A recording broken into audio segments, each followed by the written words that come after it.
BJP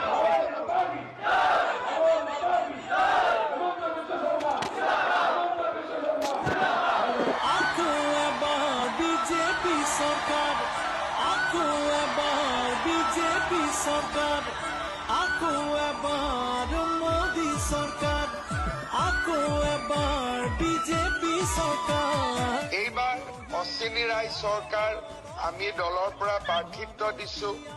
মই আপোনালোকক বিনম্ৰভাৱে অনুৰোধ কৰিছো, আপোনালোকে যাতে অশ্বিনী ৰায় চৰকাৰক পদুম ফুলৰ ছবিত ভোট দি জয়যুক্ত কৰে, তাৰ বাবে মই আপোনালোকক অনুৰোধ কৰিছো।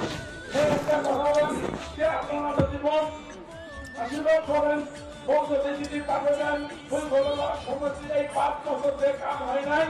আর এই ঝুঁকের মিলে ঘুরে 3 জনের ওই বিদায় আবার আপনার বলে আশীর্বাদ করেন।